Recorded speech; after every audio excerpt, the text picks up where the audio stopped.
आज इस घर में खुशी की पहली रात थी। नई नवेली दुल्हन खुशी शर्माई से सुबह 5 बजे ही उठकर तैयार होकर कमरे से बाहर निकली तो सामने ही सासू माँ दिख गई।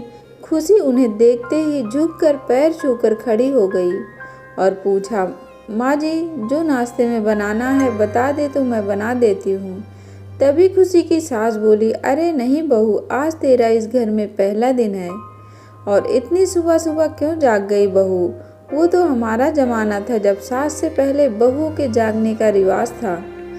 कल से आराम से जगना, जैसे मेरे लिए मेरी बेटी है वैसे तू। खुशी तो बहुत खुश हुई कि सासू माँ तो बहुत अच्छी सोच रखती हैं। सासू माँ की बात सुन खुशी मन ही मन खुद पर इतरा उठी। कितना अच्छा घर मिला है मुझे, यहाँ तो मुझे माँ की कमी महसूस ही नहीं होगी।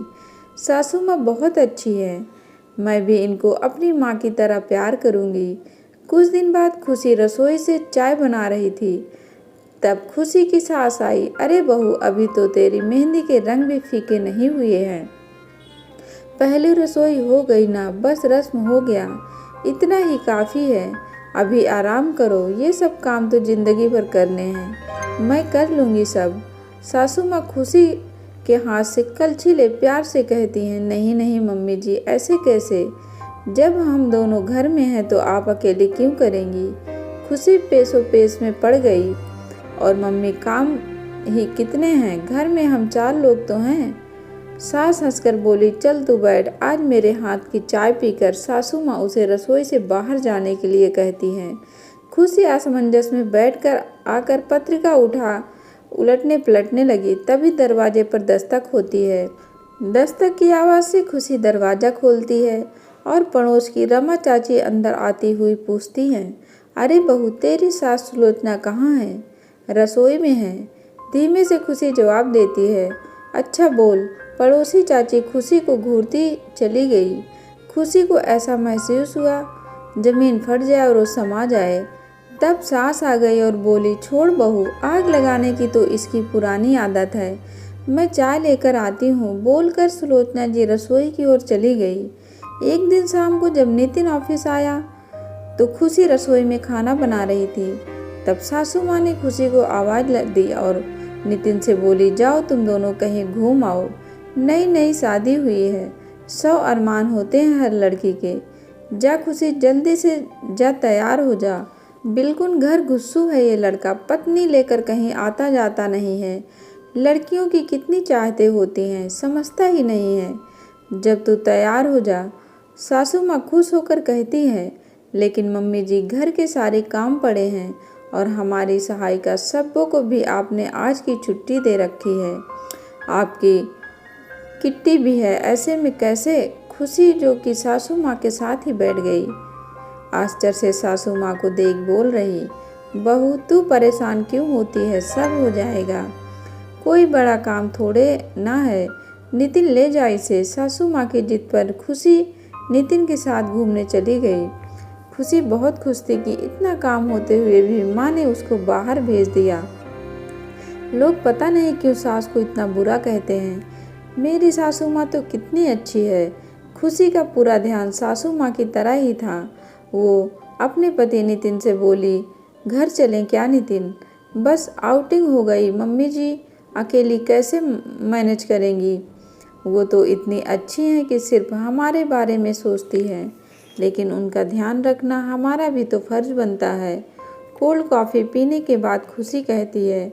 नितिन कहता है कि ठीक है, दोनों घर के लिए निकलते हैं। तभी नितिन के किसी दोस्त का फ़ोन आ जाता है, खुशी मुझे कुछ काम है, तुम कैब लेकर घर चलो, मुझे 2-3 घंटे लग जाएंगे। नितिन कहता है, ठीक है, कहकर खुशी कैब लेकर घर की ओर रवाना हो गई।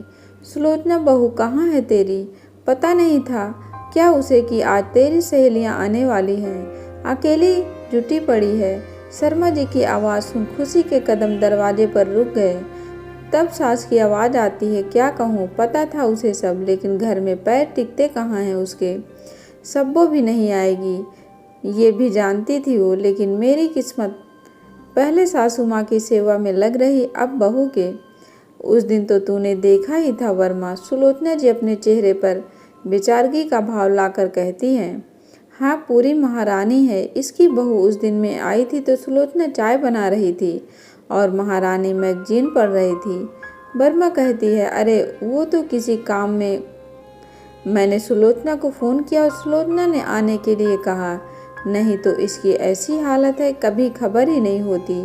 वर्मा कहती है, कोई क्या कर सकता है, मेरे बेटे पे तो जादू कर रखा है उसने।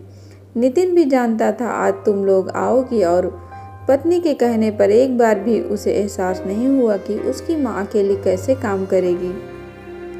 पत्नी ने हुक्म किया, जोरू का गुलाम चल दिए। मेरी तो किस्मत ही फूटी है। तभी खुशी आती है और कहती है, बस मम्मी जी बस, मैंने आपका ये दोहरा चेहरा तो देखा ही नहीं था। मैं तो इसी गुमान में थी कि मुझे दूसरी माँ मिल गई। मैं तो सोचती थी सास तो इतनी अच्छी होती है, पर क्यों लोग सास को बदनाम करते हैं। लेकिन आपका ये रूप देख मुझे समझ आ गया है। मुझे क्या पता था कि आप अपनी बेचारगी दिखाने के लिए स्वीट बन रही हैं। कम से कम अपने बेटे को तो बख्श देती, जिसे आपके इन कर्मों का पता नहीं है। शुक्र है कि नितिन को कहीं जाना था और मैं अकेली आई।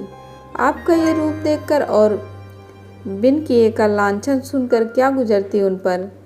आप तो आज अपने बेटे की नज़रों में गिर जाती। माँ जी, आपकी भी एक बेटी है। मैं दुआ करूँगी आपके जैसी सास उस मासूम को ना मिले। अब अपनी सहेलियों को मेरे कहे का अर्थ समझाइए। मेरी ज़रूरत लगे तो बेझिझक बुला लीजिएगा। बोलती हुई खुशी सब पर सरसरी निगाह डालती अपने कमरे की ओर बढ़ गई। खुशी के यकीन, विश्वास और मान का आज खून हो गया था। वो तो बहुत खुशी थी, लेकिन आज उसकी सास का असल चेहरा उसके सामने था। आज खुशी की सारी गलतफहमी दूर हो गई थी। दोस्तों, आपको कहानी कैसी लगी कमेंट बॉक्स में ज़रूर बताएं और वीडियो को लाइक शेयर और चैनल को सब्सक्राइब करें। धन्यवाद दोस्तों।